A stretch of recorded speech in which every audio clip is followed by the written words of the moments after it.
Eccoci ritrovati qui su Radio.0 per continuare a parlare di questo periodo magico che è il Natale, e questa volta ci spostiamo sul mare, a Lignano Sabbiadoro, che si prepara con un Natale veramente magico, colorato, divertente, ricco anche di iniziative, adatto veramente a tutti, con un calendario ricchissimo di eventi, sorprese e novità, che è stato intitolato Natale da Mare, un'edizione spettacolare che partirà proprio domani con inaugurazione giovedì 8 dicembre per arrivare con i suoi appuntamenti fino a domenica 8 gennaio. Tantissime, come vi dicevo, le iniziative, a partire da quella più attesa, che è il Presepe di Sabbia, che quest'anno arriva alla sua 19ª edizione e verrà accolto in una nuova location, l'Ufficio Spiaggia 6. Il tema è tessere d'infinito storie e leggende del primo cristianesimo aquileiese, che vede un'importante collaborazione con la fondazione della Basilica di Aquileia, Scuola Mosaicisti e del comune di Spilimbergo. Tra le tante iniziative vi ricordo solo alcune: l'albero di Natale maestoso, che attraverso le luminarie e i sottofondi musicali accompagnerà tutti nella magica atmosfera natalizia, il mosaico da indossare, presente in terrazza mare, con la collaborazione della Scuola Mosaicisti e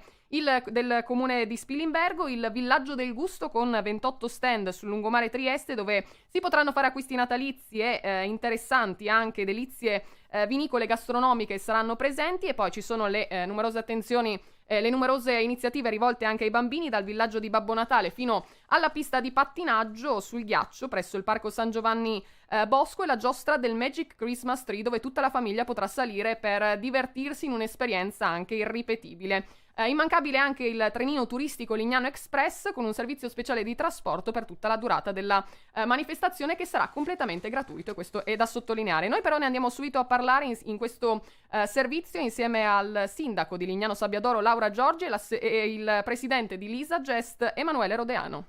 Lignano ormai, il Natale Lignano da Mare è diventata una tradizione per noi e intendiamo consolidarla e unirla al territorio del Friuli, tant'è che quest'anno il Presepe di Sabbia racconta storie che appartengono alla nostra regione e con particolare riferimento alla storia di Aquileia, ma anche la scuola spilimberghese di mosaico, che ha contribuito sia all'interno del Presepe che poi con altre manifestazioni attraverso la creazione di abiti mosaicati. C'è grande aspettativa da parte di chi è abituale frequentatore, amico di Lignano, soprattutto di stranieri, per questa manifestazione. Non potevamo deluderli. Lignano vive di turismo. C'è stato un momento di confronto anche per quanto riguardava l'opportunità o meno di farla, in che, come dicevo,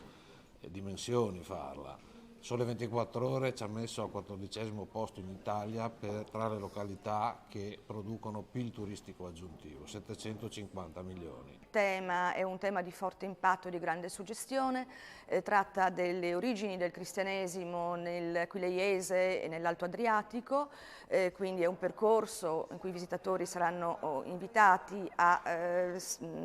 percorreranno delle tappe scandite simbolicamente. Hanno collaborato artisti provenienti dall'Olanda e maestri scultori di grande esperienza, scultori proprio che vengono dalla scultura su marmo, ma che hanno trovato estremamente sfidante e emozionante lavorare con la sabbia di Lignano. Le sculture sono 12, sono state oggetto di un lungo studio, di una lunga preparazione. Sono fatte sempre soltanto con la sabbia del nostro arenile, con l'acqua, e torneranno poi a essere sabbia quando finirà l'esposizione, quindi non sono stati usati collanti né sostanze chimiche.